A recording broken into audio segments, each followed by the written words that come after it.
I think one important thing is that you're also able to fire people.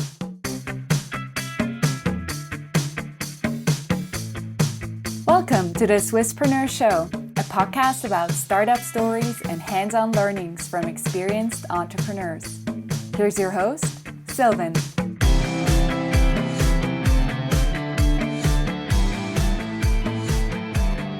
Thomas, a warm welcome to the Swisspreneur Show. It's a pleasure to have you here today. Thanks for hosting me. You are a serial internet entrepreneur, a business angel, and also the president of the Swiss ICT Investor Club, or SICTIC in short. Before you joined the startup world, you actually pursued an academic career, sort of. You earned your PhD in computer science from ETH in Zurich. And I was just wondering, why didn't you pursue that path further and really focused on the academic career that you already built back in the days? When you do a PhD, you have two options. You could go into becoming a professor, or you could go into industry. And I was always much more interested in applied research than just in pure theory-based research.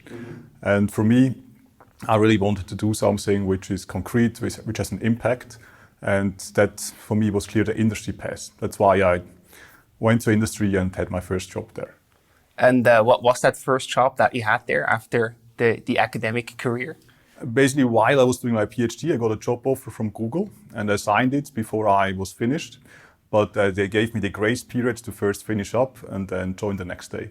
So it took me another 8 months to finish the PhD. And then the next day, I was in Silicon Valley in Mountain View at the headquarters of Google. And there I had 3 months of boot camp training. And then I came back to Zurich, which was a tiny office with like 40 people at the time. Back in the days, that's like unimaginable these days because Google is so big in Zurich. But you basically were part of the early days here in Switzerland. And I can imagine that, Google is sort of the perfect mix between what you learned or what you did at ETH and also the entrepreneurial world. So how was your time at Google? You really had this whole growth that you went through with Google in Switzerland. How was your experience at Google? What did you take away from that time? I think I was really lucky with the timing. In 2006, when I joined, there were a very small office, less than 60 people. And I had a cybersecurity background and a computer science background. And I was put in charge to build up a new team in cybersecurity, which for me was a great challenge. We also had to solve a lot of big data problems, and Google had a lot of data, of course. And because we were doing this from Zurich, far away from California, we had a lot of trust we built up and really go for a big mission. Got it. And then I can imagine that there are also certain challenges that you face along that way. What were some of the challenges by having Google in Switzerland growing so rapidly? What were the challenges that you had in your daily business life there? I mean, talking about growth in Zurich, the journey for me was from about 40 people in 2006 to 1,400 7 years later, at a time when I left 2013. And I mean, ramping up a company that fast means you build lots of new structures, you group the teams, you put in additional management layers, the missions become much bigger. And all of these things can be little disruptions because you change the culture while you grow the company. And for me, I was the first employee in a completely new team. Then first I had to hire my team before I got to the work. So then they sent me into a course to learn how to hire people, which was great. So I did lots and lots, more than 100 interviews in the first 4 years just to hire my team, basically. It was a great experience, yeah. That sounds like a steep learning curve that you went through there to really, onboard these skills also, I guess. I did not expect to be put in charge of hiring when I joined them. I expected to do computer science and programming and big data analytics, machine learning. I did that as well because I was responsible for all the technology decisions that the team did. And I was also still part-time programming. Nice.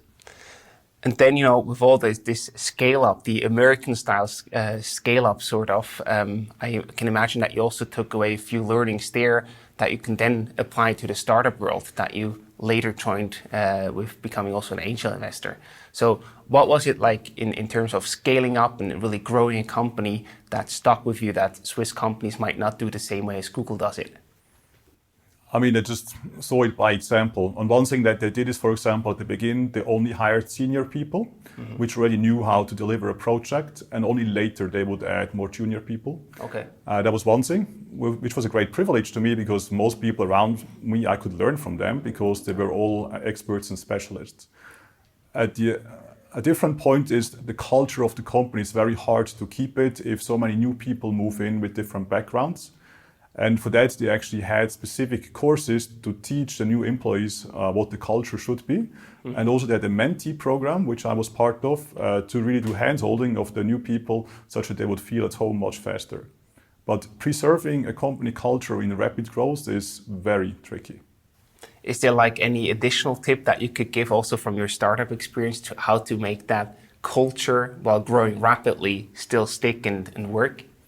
I think one important thing is that you're also able to fire people.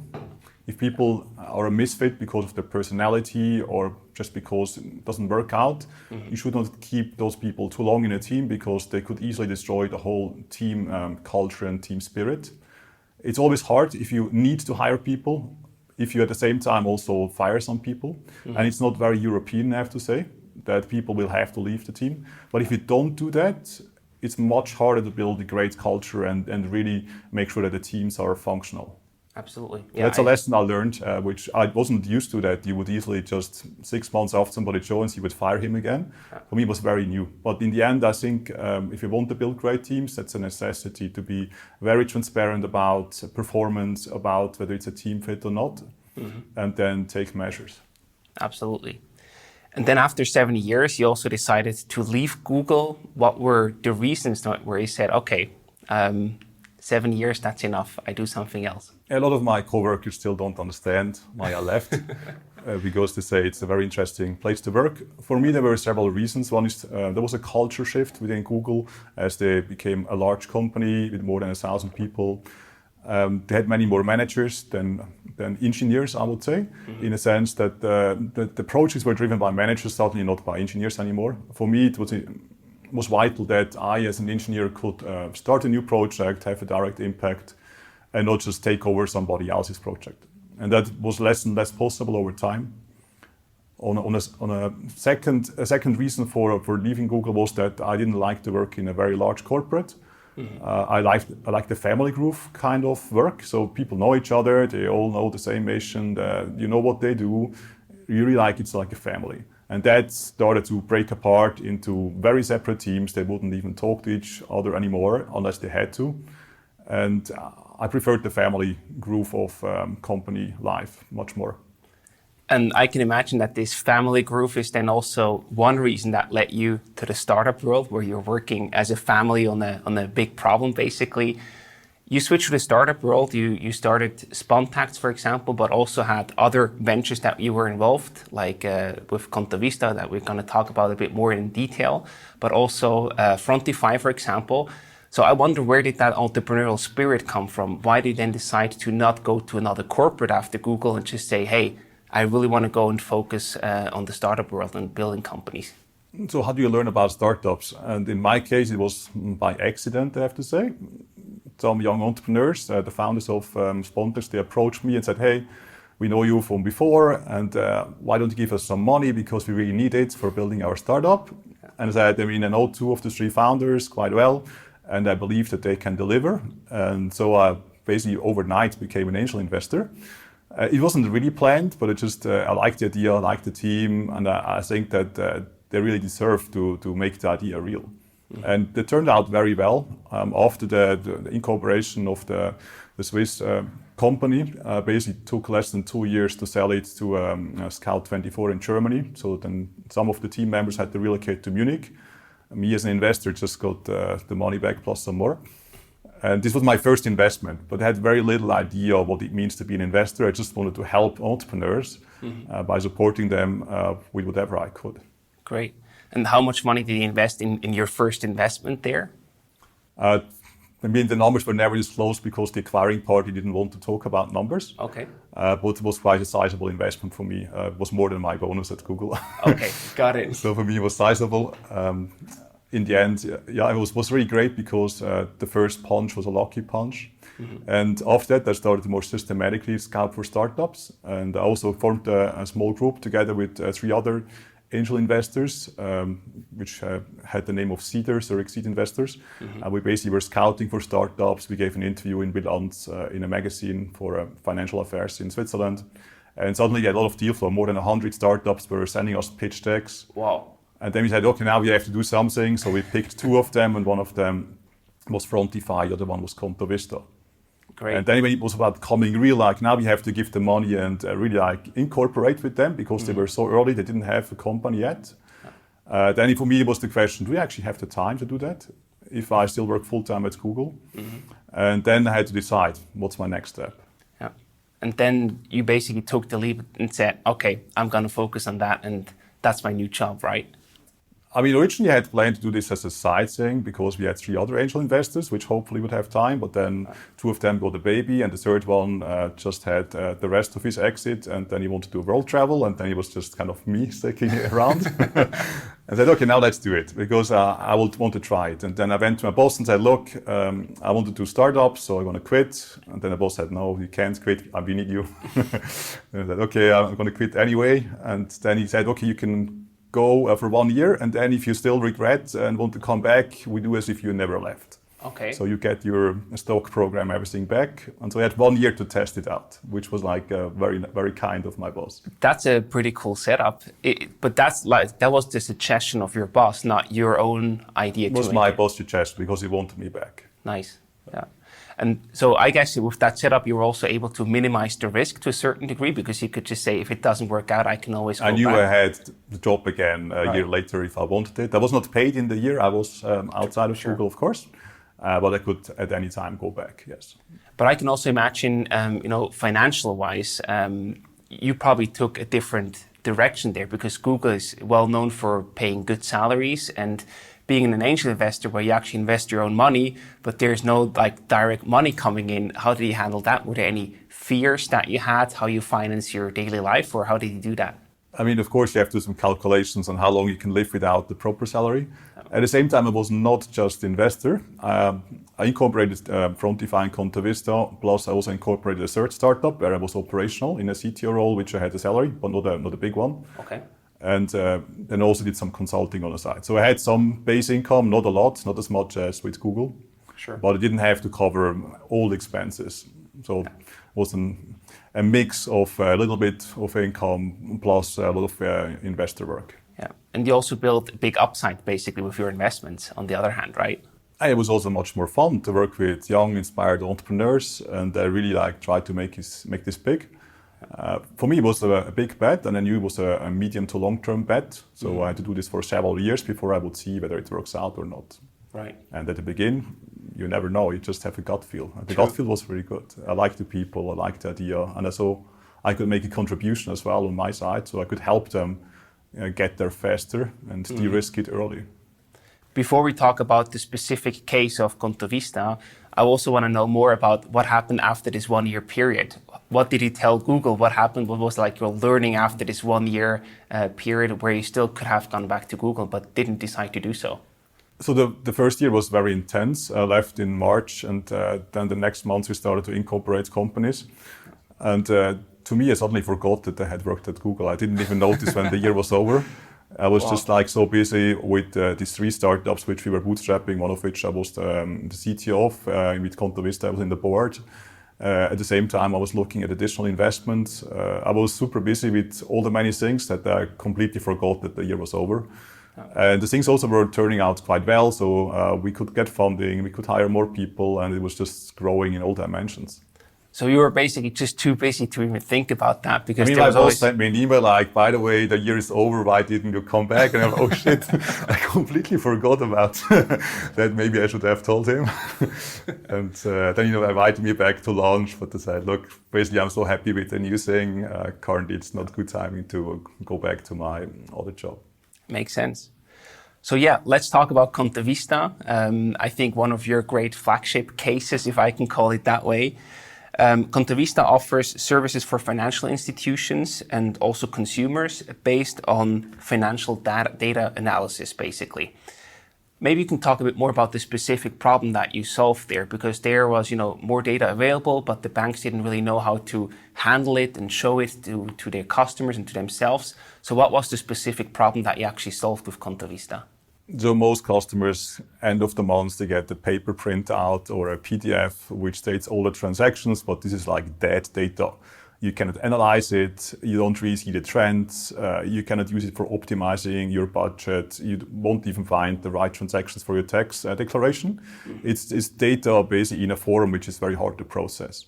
Now, Contavista said this data is actually available electronically, and if you would put in the additional intelligence and data enrichment into the data, we could make the data very meaningful for every bank client, whether it's a private person or a company.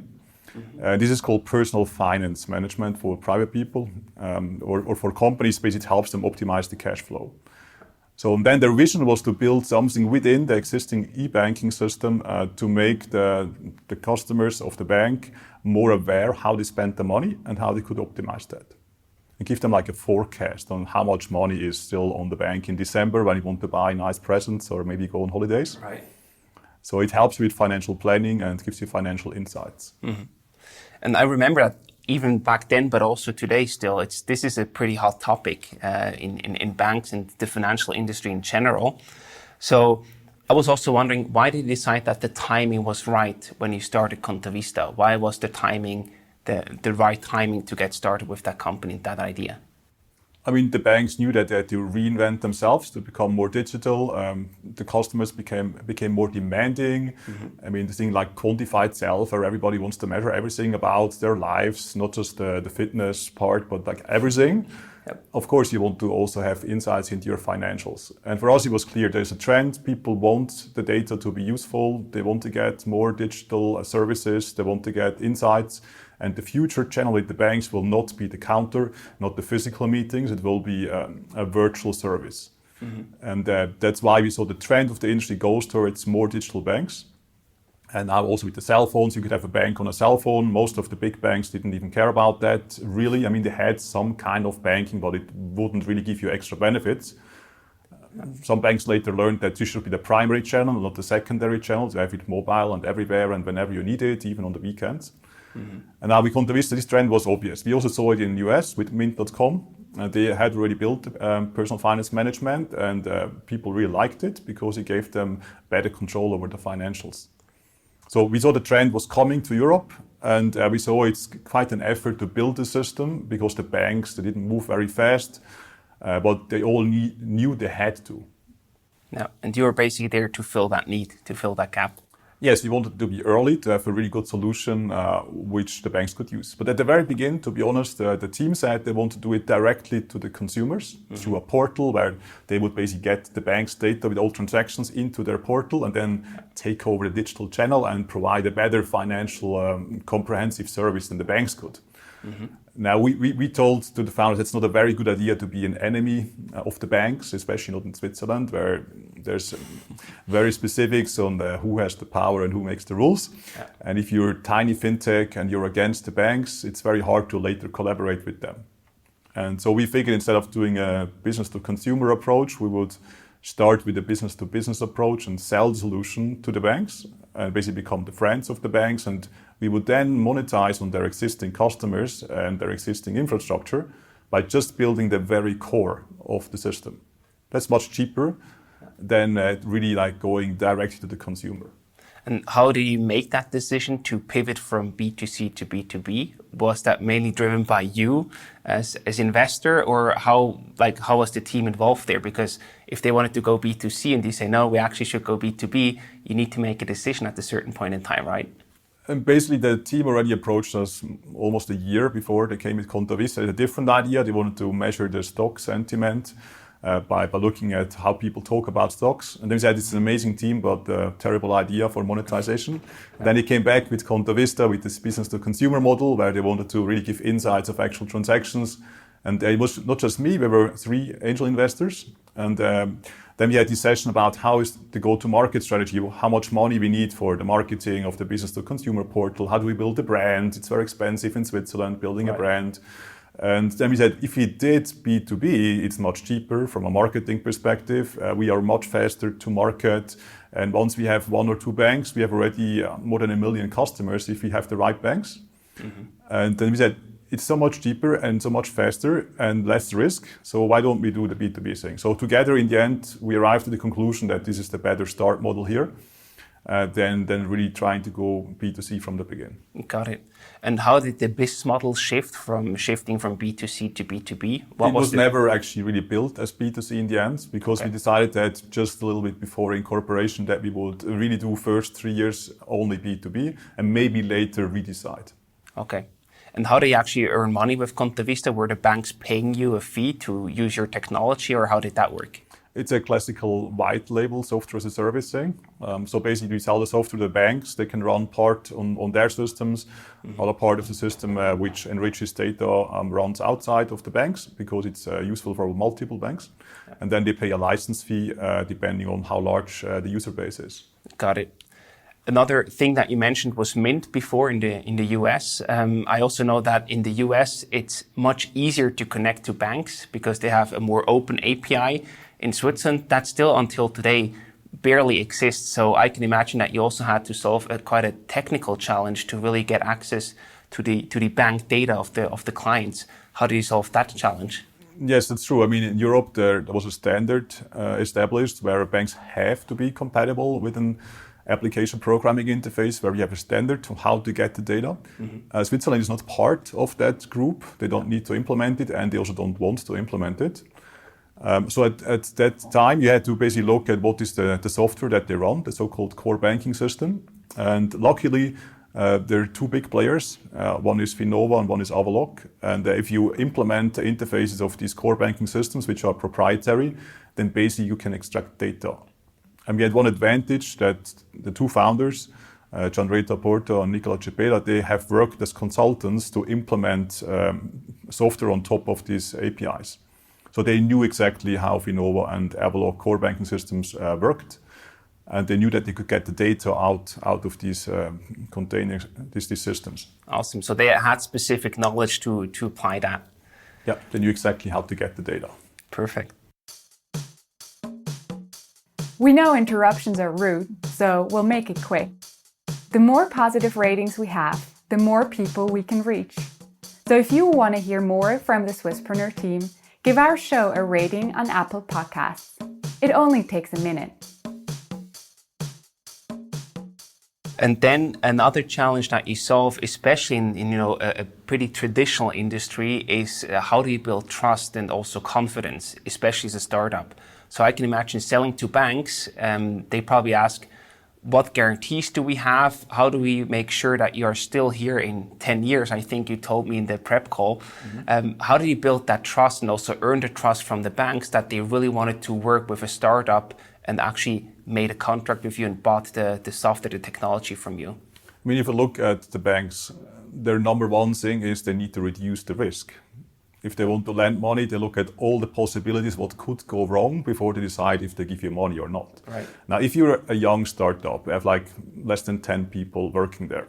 You have very little funding because only 3 crazy angel investors gave you a little bit of money. But you have a great vision, but you have no track record. You can't even prove that the system works reliably, that you will be still there in 5 years from now. You can't even prove that it's really secure enough for a banking environment because no banks is using it at a time. And then, so we walked up to the first few banks, and then they all liked the idea, but said, once you have a few banks, you can come back. Give us the reference customers first, and then we can talk serious business. And they also had a lot of concerns about whether the system is really scalable or secure, or whether privacy controls are built into it. Sometimes they demanded more from us than they had done for their own system, I felt. Then we said, okay, how can we build up trust? So we need to have some big shots, which could lose something if it doesn't work. And where would you find these people? We said, look, we need to have trust that the vendor of the core banking system likes it. So we went to Avaloq and Finova, and we found 2 executive members of these 2 companies which were joining our advisory board. And then we went to the country manager of MasterCard Switzerland from the credit card industry, which was also an important player because we also were processing credit card data, not just bank transactions. And then suddenly we had a very reputable advisory board. We also added a few more people like lawyers and others. And suddenly those people all said, this solution is amazing. Actually, it works with my core banking system and with my credit card data. And I really find it amazing what they do. And then suddenly the banks couldn't say, look, it sounds good, but maybe it's not. Said, no, actually it is good because those 3 people which can lose their career if it doesn't work, right, they say it's good. And so thanks to this really reputable advisory board, suddenly banks would take us serious. So it was easier to convince the advisors first and then the banks, but still you had to convince someone. So how did you convince and probably also incentivize the advisors? Were they also becoming shareholders or investors afterwards, or how did you handle that? So, I mean, being an advisor and being a shareholder sometimes has some conflict of interest, but of course you want to share the upside. So what you can do is, if certain targets are reached, you can give them some form of upside participation, normally not with voting rights, because otherwise you have a strong conflict of interest. If you're advising and you can also vote, then you're on both sides. Right. That shouldn't be mixed in the best case. So some of them said we do it for free because they don't want to have to justify that they suddenly do something with startups that closely, because some of the big corporates, they don't want people to invest in startups for policy or compliance reasons. For others, we had an incentive program which basically was based on a program where once the business case really works out, they would get the cash compensation. Got it. But they had to help us. Of course, yeah. And then you were all in the same boat, basically, rowing in the same direction. Exactly. So the better they delivered, the more they would participate. Great. Yes. You know, building a startup, usually you also face some opponents. As we said before, the hot topic of personal finance also attracted other companies. And I think when you started, there were two other companies in the same field, one from Crealogics and one from NZZ. Can we talk a bit more about these competitors, what they did differently than yours, and how you actually then survived them? So it's quite funny. In 2013, we incorporated, and just 3 months later, actually it was Crealogic and NZZ together, which incorporated a company called Quantis, and they put in a couple million, and they also had the marketing manager, which they hired from Ringier Axel Springer. So they're a really experienced person.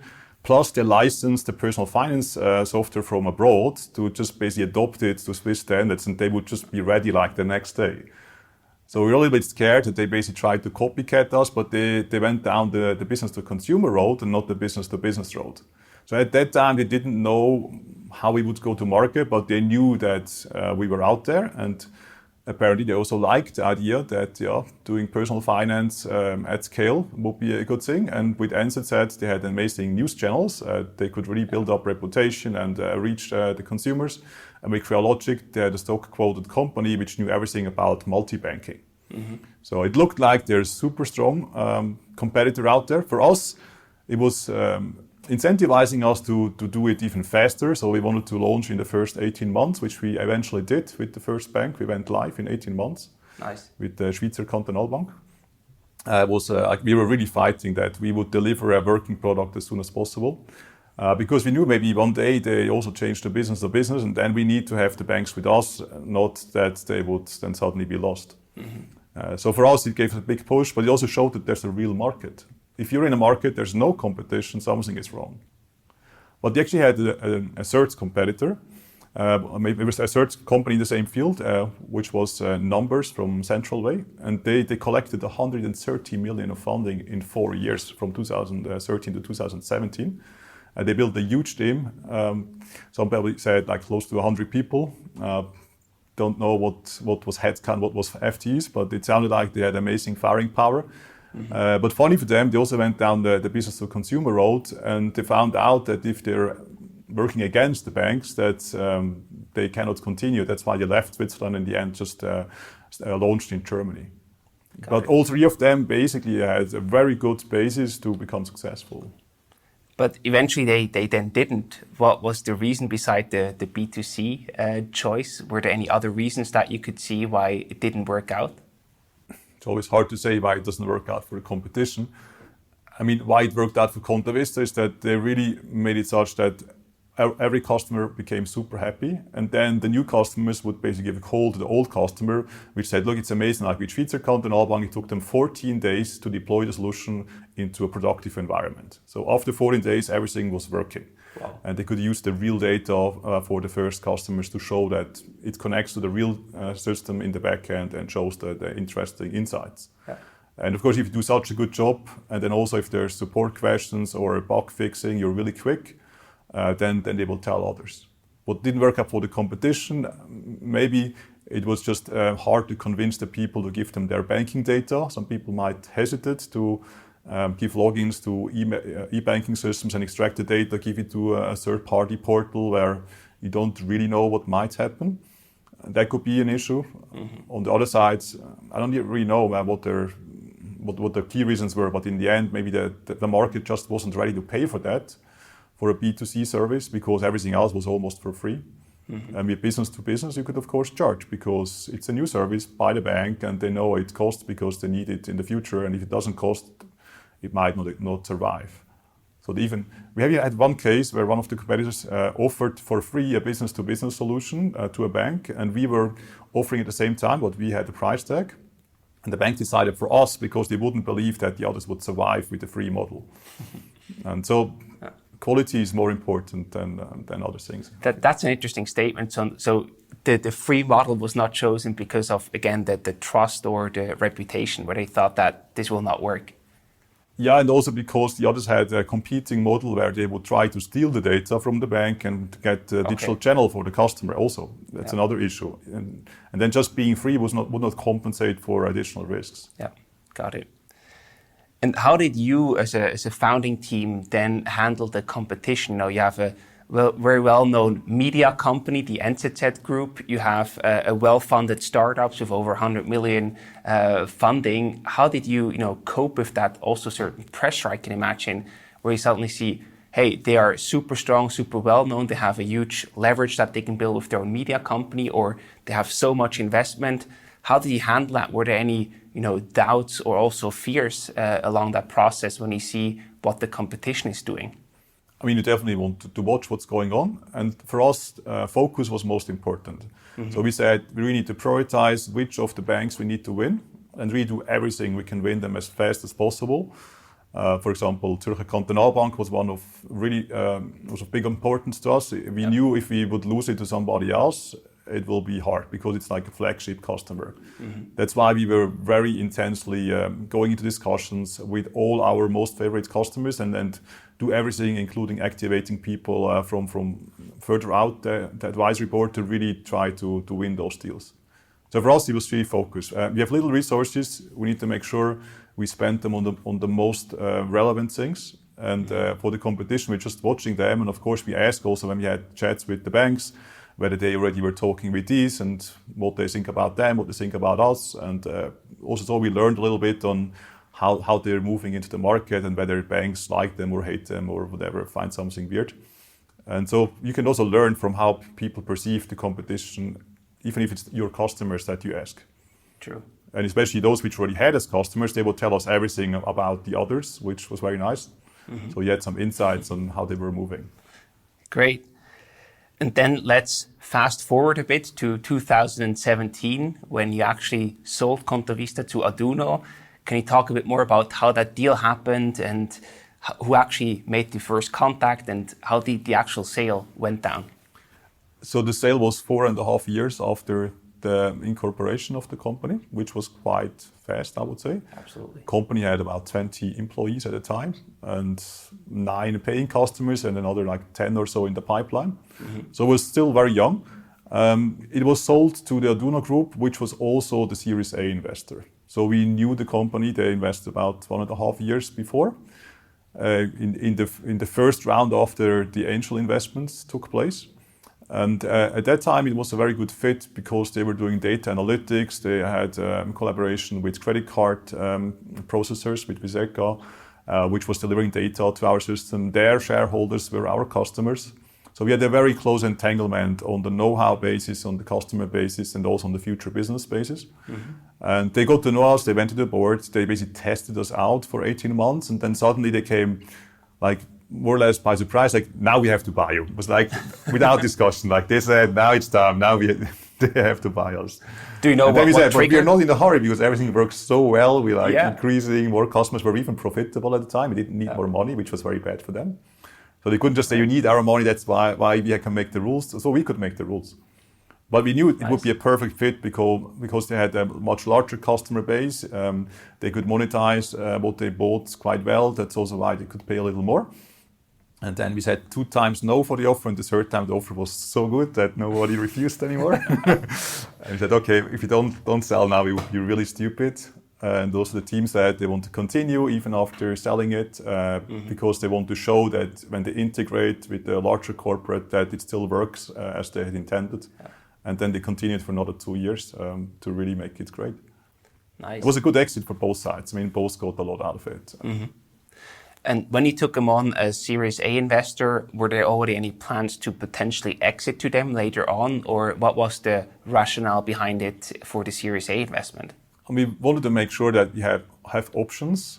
I mean, some startups are a little bit naive that when they make a term sheet and then investor says they want very special rights for the next round or so, that they would give them more or less the full rights. And I mean, of course, that acquirer also asked for special rights. We said you can have them, but in a very limited time window. Like if you do a next round, you have a very limited time to say if you come or not, and if not, we can do whatever we want.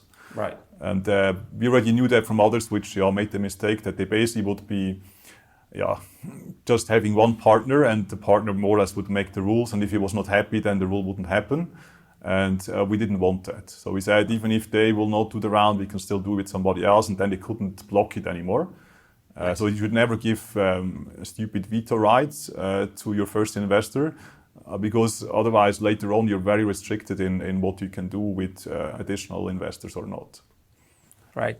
So I think that's a good takeaway, for founders thinking about Series A investments, to really focus on these terms and making sure that you don't block your future Keep investment your rounds. options open, always, yes. Absolutely. Especially for bigger rounds. We didn't know whether we want to do much more like new rounds and get sizable money and really like become global, or whether we would sell early. And as I said, it was by surprise. We didn't have to sell. We didn't have to take more money because, as I said, we were profitable. We could just decide how much we would reinvest for more growth versus less growth, and then we could balance the profits versus growth. And so it was a very comfortable situation. And if you don't have to sell, you can much better negotiate than if you run out of money and you have to decide immediately. Yeah. I think there's a saying, whoever wants to deal less has the better cards at hand, right? And if you're profitable, you can basically go on forever. You don't need to have a deal. Yeah, don't need to hurry, yeah. Right. Were there also any aspirations to go international with Contavista? I mean, we already had 2 customers from 2 other countries, which we were in very close discussion. One was almost signed. So we knew we could sell it to Germany and Austria as well. And of course, I mean, we could have then established subsidiaries at other places if we wanted to. It was just a little bit too early to decide that, because first we said we want to focus on the Swiss market to become the market leader here. If we went too early to other places, chances would be that maybe in Switzerland, the 2 other competitors, if they go to B2B, they will maybe take over the rest of the customers. Yeah. And we said we want to have a really strong home base before we do experiments abroad. That's why it basically got delayed, and then suddenly there was this exit offer, and then we said, okay, now it's a strategy of the buyer. What happens next? True. No longer of Contavista's core team. You said that the price was just too good to ignore and to say no to. What were other reasons that led you to actually sell the company besides the price? I think in the end, the founders always wanted to build something sustainable. So you build it, and then you want to make sure that it stays there for longer, because they also felt the service is very useful to themselves. Also, I'm also a user of that service of Contavista through the banks that I'm a customer of. So for me, it would also have been a disaster if somebody just bought basically the core and then they would stop this offering and use it for something different. So for us, that was important that it would continue. And this exit was one way of making sure it would continue. On the other side, I mean, if you have the chance after less than 5 years to sell it, then you have many more opportunities afterwards. And the founders had tons of ideas what else they could do in life, also other startup ideas. And they said, look, now if you have the firing power, we could become investors. And actually, all of the founders became also angel investors after the exit. And for me, I mean, I was an investor, I was in the board, I also felt it was a good fit, so why would I block it? Of course, they could have taken more money and made the thing much larger. Maybe they would have gotten even more. But it comes a substantial risk, and at the same time, you need to add another 5 to 10 years to the journey. And then things are very different, because you still have this huge risk with this one thing, and if it fails, you lose everything. True. And maybe it's also more the Swiss attitude that you rather sell early than later. So many exits in Switzerland happened before you reach the 100 million valuation mark. It's also the number of buyers are many more if you sell for less than 100 million than if you sell for more. And going on the stock market was not their ambition. But so I think in retrospect was good timing and the right moment, and the price was really good enough that you couldn't say, if you had waited 2 more years, then you would have a better deal with the same. Right. I don't think that would have worked out that well. Now, of course, everybody asks himself, what was the price? For how much did he sell for? Yeah, I mean, we had these discussions, of course. I would love to make everything public, but normally the acquirer doesn't want that because they need to justify to their shareholders why they pay a certain price. But they allowed us to make public the multiples of the investors. Okay. So those that invest in the very first time, it was possible for angels to invest. They got almost 33 times the money back. Okay. And then overall, there were several possibilities to invest, like at the very first time, then there was in between a bridge round and then there was a Series A. Mm-hmm. And I had invested in every time I could, I invested something. And overall, over my full investment, I got about 8 times the money back of the full investment I did. Nice. So that's quite good in 4.5 years. It's more than 30% interest rate per year if you had an account, a savings account. So yes, it was an excellent deal. It was also great for the Swiss startup scene because it shows you can build something from scratch, and within a reasonable amount of years you can have first customers, first revenues, become profitable, and then actually sell the whole company. Absolutely. Yeah, I think that's a perfect blueprint how you can actually build and sell a successful startup in Switzerland. So that's a perfect story to learn Looking for many more people that do the same blueprint. Hopefully, yes. So then, after the Contavista exit, you also got more and more tied up to this startup world and the startup game. You also founded the Business Angel Club SIGTIC, where you also invest, like you have an angel network there where you invest in companies. So can you talk a bit more about what your motivation was to actually then, systemize that and have a business angel club for startups in Switzerland? Yeah, so why would we build yet another angel investor club? Good question. I mean, I was looking at existing angel clubs and I didn't find anyone which had a focus on technology-based companies. Many of the existing clubs, they would invest very broadly in different fields, also in life science, like medication treatment, whatever. Mm-hmm. Also outside of Switzerland, somewhat investments in the rest of Europe. And I said, if I want to be an active angel and want to work on basically software or hardware-enabled companies or data-driven companies, I don't want to have a lot of deal flow left and right of it, which I would anyway never really invest in. True. And that's why I said, I want to build a community of people which share the same interests. They believe in the future of technology to enable a lot of other things. And then really just look for those type of startups because they're very, very scalable. They don't need so much funding to really implement the first ideas. Especially nowadays with the cloud resources, you can rent everything that you need. You don't need to have a data center. You can just rent whatever you need on the go. And I felt this doesn't exist. There's no club with a focus on software, hardware, and data-driven startups. And then let's change it. So how did you then do that? What was like the key success factor to build a good angel club? I was looking at what is the business model of these clubs, how do they earn money, how do they become sustainable, what is the type of community that they attract. Mm-hmm. And most angel clubs, they basically have a fee, some which try to monetize further. They have not just a flat fee, but they also monetize on each single deal. And I didn't really like that idea of the finder's fee, because once you have that, what do you do with investors which come from outside the club?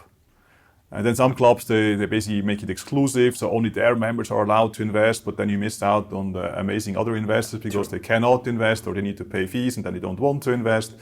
And I said, look, doing a finder's fee restricts the startup from getting the best investors. That's why we do the service for the startup for free, and we don't charge the investors when they invest, but we give them the platform where they can learn how to become an angel investor and where they will find the deals.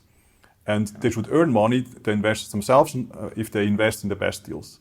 And the club should be a non-profit vehicle, like an association, which has people that work pro bono, at least the strategic functions, like the whole board. They shouldn't earn money because they should be wanting to help the ecosystem, and they can invest, of course. And if they invest wisely, they see the best deal flow, and they ultimately get it back a few years later.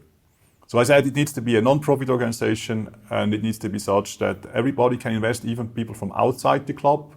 We will just make it more visible which deals are there, and we will make it faster to find investors, such that in the end it's the best possible matchmaking of founders and investors.